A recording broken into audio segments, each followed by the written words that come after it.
Hi friends, ಎಲ್ರಿಗೂ ನಮಸ್ಕಾರ. ನಾನು ನಂದಿನಿ. ಇವತ್ತಿನ ರೆಸಿಪಿ ಅವರೆಕಾಳು ಮಸಾಲ ಪಲಾವ್. ಅವರೆಕಾಳು ಮಸಾಲ ಪಲಾವ್ನ ಮಾಡೋದಕ್ಕೆ ಏನೇನು ಬೇಕಾಗುತ್ತೆ ಅಂದ್ಬಿಟ್ಟು ಮೊದಲಿಗೆ ಇಲ್ಲಿ ನೋಡ್ಕೊಳ್ಳೋಣ. ನಾನಿಲ್ಲಿ 1 ಬೌಲಷ್ಟು ಅವರೆಕಾಳು ತೊಗೊಂಡಿದ್ದೀನಿ. ಹಾಗೆ 2 ಟೊಮೊಟೊ, 1 ಈರುಳ್ಳಿ, 10 ರಿಂದ 12 ಬೀನ್ಸು, 1 ಆಲೂಗೆಡ್ಡೆ, 1 ಕ್ಯಾರೆಟು, 1 ನವಲಕೋಲು. ಮಸಾಲೆ ರುಬ್ಬೋದಕ್ಕೆ ಏನೇನು ಬೇಕಾಗುತ್ತೆ ಅಂತ ನೋಡ್ಕೊಳ್ಳೋಣ. 1 ಹಿಡಿ ಕೊತ್ತಂಬರಿ ಸೊಪ್ಪು, 1 ಹಿಡಿ ಪುದೀನ, ಹಾಗೆ 3 ಟೇಬಲ್ ಸ್ಪೂನ್ ತೆಂಗಿನಕಾಯಿ, 5 ಹಸಿಮೆಣಸಿನಕಾಯಿ, 1 ಇಂಚು ಶುಂಠಿ, 10 ರಿಂದ 12 ಎಸ್ಲು ಬೆಳ್ಳುಳ್ಳಿ.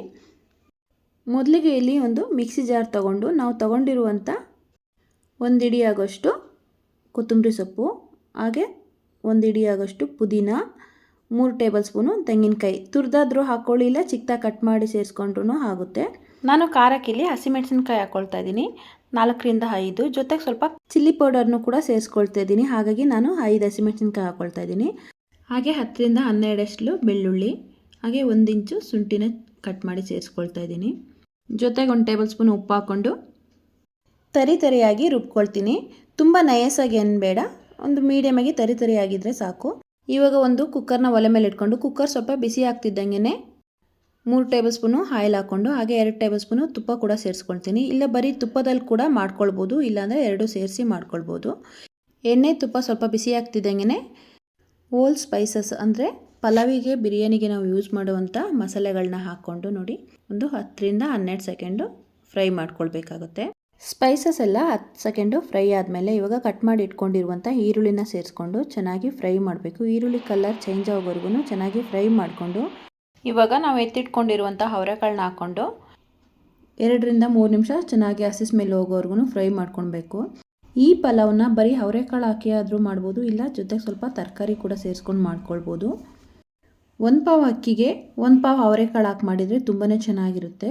ಇಲ್ಲ ಜೊತೆಗೆ ಸ್ವಲ್ಪ ತರಕಾರಿ ಕೂಡ ಸೇರಿಸ್ಕೊಂಡು ಮಾಡಿದ್ರು ಅದು ಕೂಡ ಚೆನ್ನಾಗಿರುತ್ತೆ. ನಾನಿಲ್ಲಿ ಸ್ವಲ್ಪ ತರಕಾರಿನ ಚಿಕ್ಕದಾಗಿ ಕಟ್ ಮಾಡಿ ಸೇರಿಸ್ಕೊಂಡು ಹಾಕ್ಕೊಳ್ತಾ ಇದ್ದೀನಿ. ತುಂಬ ಚೆನ್ನಾಗಿ ಬರುತ್ತೆ ಈ ಥರ ಮಸಾಲೆ ರುಬ್ಬಿ ಮಾಡೋದ್ರಿಂದ ಪಲಾವ್ ಆಗಲಿ ಬಿರಿಯಾನಿ ಆಗಲಿ ಡಿಫ್ರೆಂಟ್ ಟೇಸ್ಟ್ ಕೊಡುತ್ತೆ.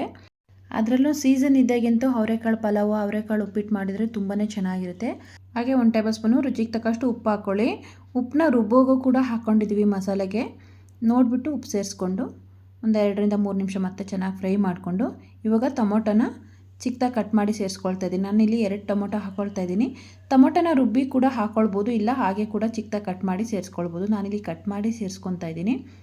ಚೆನ್ನಾಗೆಲ್ಲ ಹಸಿ ಸ್ಮೆಲ್ ಹೋಗೋವರೆಗೂ ಚೆನ್ನಾಗಿ ಫ್ರೈ ಮಾಡಿಕೊಂಡು 2 ರಿಂದ 3 ನಿಮಿಷ ತರಕಾರಿ ಎಲ್ಲ ಎಣ್ಣೆನಲ್ಲಿ ಫ್ರೈ ಆಗಿ ನೀರು ಬಿಟ್ಕೊಳ್ಳೋವರೆಗೂ ಚೆನ್ನಾಗಿ ಫ್ರೈ ಮಾಡಿಕೊಂಡು ಇವಾಗ ಒಂದು ಲಿಡ್ನ ಕ್ಲೋಸ್ ಮಾಡಿ 2 ನಿಮಿಷ ಮುಚ್ಚಿಡೋಣ.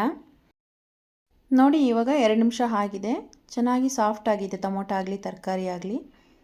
ಇವಾಗ ನಾವು ರುಬ್ಬಿಟ್ಕೊಂಡಿರುವಂಥ ಮಸಾಲನ ಹಾಕ್ಕೊಳ್ಳೋಣ. ನೋಡಿ ಎಷ್ಟು ಗ್ರೀನ್ ಆಗಿ ಎಷ್ಟು ಚೆನ್ನಾಗಾಗಿದೆ. ನಾನು ತರಿ ರುಬ್ಕೊಂಡಿದ್ದೀನಿ, ತುಂಬ ನುಣ್ಣಗೇನು ರುಬ್ಕೊಳ್ಳೋದು ಬೇಡ ಇದನ್ನ. ನೋಡಿ ಇವಾಗ ನೀಟಾಗೆಲ್ಲ ಹಾಕ್ಕೊಂಡು ಚೆನ್ನಾಗಿ ಫ್ರೈ ಮಾಡ್ಕೊಳ್ಳೋಣ. ಡ್ರೈ ಆಗಿ ರುಬ್ಕೊಳ್ಳಿ, ತುಂಬ ನೀರು ಥರ ರುಬ್ಕೊಂಡ್ರೆ ಅಷ್ಟೊಂದು ಚೆನ್ನಾಗಿರಲ್ಲ. ಈಗ ಹಸಿ ಸ್ಮೆಲ್ ಹೋಗೋವರೆಗೂ ಮಸಾಲೆನ ಚೆನ್ನಾಗಿ ಫ್ರೈ ಮಾಡ್ಕೊಳ್ಬೇಕು. ನೋಡಿ ಒಂದಕ್ಕೊಂದು ತರಕಾರಿ ಮಸಾಲೆ ಎಲ್ಲ ಚೆನ್ನಾಗಿ ಇಟ್ಕೊಳ್ಬೇಕು, ಆ ರೀತಿ ಫ್ರೈ ಮಾಡ್ಕೊಳ್ಬೇಕು. ಈ ಟೈಮಲ್ಲಿ 1 ಟೇಬಲ್ ಸ್ಪೂನಷ್ಟು ಧನಿಯಾ ಪೌಡರ್ನ ಹಾಕ್ಕೊಳ್ತಾ ಇದ್ದೀನಿ. ಹಾಗೆ 1 ಟೇಬಲ್ ಸ್ಪೂನು ರೆಡ್ ಚಿಲ್ಲಿ ಪೌಡರ್ನ ಸೇರಿಸ್ಕೊಳ್ತಾ ಇದ್ದೀನಿ. ಡ್ರೈ ಮಸಾಲ ಹಾಕಿದ್ಮೇಲೆ 2 ನಿಮಿಷ ಫ್ರೈ ಮಾಡ್ಕೊಳ್ಬೇಕು. ಮಸಾಲೆ ಎಲ್ಲ ಚೆನ್ನಾಗಿ ಇಟ್ಕೊಳ್ಳೋ ಥರ 2 ನಿಮಿಷ ಫ್ರೈ ಆದಮೇಲೆ ಇವಾಗ ಮಿಕ್ಸಿಗೆ ಅಂಟಿರುವಂಥ ಮಸಾಲೆನೂ ಕೂಡ ತೊಳೆದ್ಬಿಟ್ಟು ಸೇರಿಸ್ಕೊಳ್ಳೋಣ. ಮತ್ತು ಒಂದು 2 ನಿಮಿಷ ಚೆನ್ನಾಗಿ ಫ್ರೈ ಮಾಡಿಕೊಂಡು ನೋಡಿ ನೀರೆಲ್ಲ ಚೆನ್ನಾಗಿ ಇಂಬ್ರೋವರೆಗೂ ಫ್ರೈ ಮಾಡ್ಕೊಳ್ಬೇಕು. ಎಲ್ಲ ಚೆನ್ನಾಗಿ ಫ್ರೈ ಆದಮೇಲೆ ನಾನು ಇವಾಗ ಬಿಸಿ ನೀರನ್ನ ಸೇರಿಸ್ಕೊಳ್ತಾ ಇದ್ದೀನಿ. ಬಿಸಿ ನೀರನ್ನ ಹಾಕೋದ್ರಿಂದ ಬೇಗ ಅಡುಗೆ ಆಗುತ್ತೆ ಅಂದ್ಬಿಟ್ಟು ನಾನಿಲ್ಲಿ ಒಂದು ಸೈಡಲ್ಲಿ ಬಿಸಿನೀರು ಕೂಡ ಕಾಯಕ್ಕೆ ಇಟ್ಕೊಂಡಿದ್ದೆ. ನೀರು ಹಾಕಿದ್ಮೇಲೆ ಒಂದು ಕುದಿ ಬಂದ ಮೇಲೇ ಅಕ್ಕಿನ ಸೇರಿಸ್ಕೊಳ್ಬೇಕು, ಇಲ್ಲಾಂದರೆ ಅನ್ನ ಮುದ್ದೆ ಆಗುತ್ತೆ. ಅದಕ್ಕೋಸ್ಕರ ಅಕ್ಕಿನ ನೀರು ಕುದಿ ಬಂದ ಮೇಲೇ ಸೇರಿಸ್ಕೊಳ್ಬೇಕು. ನಾನಿಲ್ಲಿ ಅಕ್ಕಿನ 10 ನಿಮಿಷ ನೆನೆಸಿಟ್ಟಿದ್ದೆ. ಅಕ್ಕಿನ ನೆನೆಸ್ಬಿಟ್ಟು ಮಾಡೋದ್ರಿಂದ ಅನ್ನ ಉದ್ರಾಗಿ ಸಾಫ್ಟಾಗಿ ಬರುತ್ತೆ, ಹಾಗೆ ಬೇಗ ಕೂಡ ಅಡುಗೆ ಆಗುತ್ತೆ. ಇವಾಗೆಲ್ಲ ಚೆನ್ನಾಗಿ ಮಿಕ್ಸ್ ಮಾಡ್ಕೊಳ್ಳೋಣ. ನೋಡಿ ಎಲ್ಲ ಒಂದಕ್ಕೊಂದು ಚೆನ್ನಾಗಿ ಮಿಕ್ಸ್ ಆಗಬೇಕು. ಇದು ಕುದಿ ಬಂದಮೇಲೆ ಕುಕ್ಕರ್ ಲಿಡ್ಡಕ್ಕೆ ಕ್ಲೋಸ್ ಮಾಡಬೇಕು. ಈ ಟೈಮಲ್ಲಿ ಟೇಸ್ಟ್ ಮಾಡಿ ನೋಡಿ, ಉಪ್ಪು ಖಾರ ಏನಾದರೂ ಬೇಕಾಗಿದ್ದರೆ ಸೇರಿಸ್ಕೊಂಡು ಮತ್ತೆ ಎಲ್ಲನೂ ಒಂದು ಸರಿ ಮಿಕ್ಸ್ ಮಾಡಿಕೊಂಡು ಲಾಸ್ಟಲ್ಲಿ ಅರ್ಧ ಹೋಳು ನಿಂಬೆಹಣ್ಣು ರಸನ ಹಾಕ್ಬಿಟ್ಟು ಒಂದು ಚೆನ್ನಾಗಿ ಮಿಕ್ಸ್ ಕೊಡಬೇಕು. ಎಲ್ಲ ಚೆನ್ನಾಗಿ ಮಿಕ್ಸ್ ಆದಮೇಲೆ ಕುಕ್ಕರ್ ಲಿಡ್ನ ಕ್ಲೋಸ್ ಮಾಡಿ 1 ವಿಷಲ್ ಹಾಕ್ಸ್ಕೊಂಡ್ರೆ ಸಾಕಾಗುತ್ತೆ. ನೋಡಿ ಇವಾಗ ಲಿಡ್ನ ಕ್ಲೋಸ್ ಮಾಡಿ ಒಂದೇ ಒಂದು ವಿಷಲ್ ಆದರೆ ಸಾಕು. ನೋಡಿ ಈಗ 1 ವಿಷಲ್ ಆಗಿ ಕುಕ್ಕರ್ ತಣ್ಣಗಾಗಿದೆ. ಹೇಗೆ ಬಂದಿದೆ ಅಂದ್ಬಿಟ್ಟು ನೋಡೋಣ. ನೋಡಿ ವಾವ್, ಎಷ್ಟು ಚೆನ್ನಾಗಿದೆ ಅಂದರೆ ನೋಡಿದ್ರೇ ತಿನ್ನಬೇಕು ಅನಿಸ್ತಿದೆ. ವಿಷಲ್ ಬಂದಾಗ್ಲೇ ಮನೆಯೆಲ್ಲ ಘಮ ಘಮ ಅಂತ ಸ್ಮೆಲ್ ಬರ್ತಾ ಇತ್ತು. ದೇವಸ್ಥಾನಗಳಲ್ಲಿ ಫಂಕ್ಷನ್ಗಳಲ್ಲಿ ಪಲಾವ್ನ ಮಾಡ್ತಾರಲ್ಲ ಆ ಥರ ಸ್ಮೆಲ್ ಬರ್ತಿದೆ. ಮನೆಯೆಲ್ಲ ಘಮ ಘಮ ಅಂತ ಇದೆ. ಕುಕ್ಕರ್ ವಿಷಲ್ ಆದ ತಕ್ಷಣ ಪಕ್ಕಕ್ಕೆ ಎತ್ತಿಕ್ಬೇಕು, ಒಲೆ ಮೇಲೆ ಬಿಡಬಾರ್ದು. ಒಲೆ ಸ್ವಲ್ಪ ಬಿಸಿ ಇರೋದ್ರಿಂದ ತಳ ಹೊತ್ತೋ ಚಾನ್ಸ್ ಇರುತ್ತೆ. ಅದಕ್ಕೋಸ್ಕರ ಪಕ್ಕಕ್ಕೆ ಎತ್ತಿಕ್ಬಿಟ್ಟು ವಿಷಲ್ ತಣ್ಣಗಾದ್ಮೇಲೆ ಎಲ್ಲ ಒಂದು ಮಿಕ್ಸ್ ಕೊಟ್ಟರೆ ನೋಡಿ ಬಿಸಿ ಬಿಸಿ ಅವರೆಕಾಳು ಮಸಾಲ ಬಾತು ರೆಡಿಯಾಗಿದೆ. ಇದನ್ನು ಹಾಗೆ ಬೇಕಾದ್ರೆ ತಿನ್ಬೋದು, ಇಲ್ಲಾಂದರೆ ಜೊತೆಗೊಂದು ಮೊಸರು ಬಜ್ಜಿ ಮಾಡ್ಕೊಳ್ಳಿ, ತುಂಬಾ ಚೆನ್ನಾಗಿರುತ್ತೆ.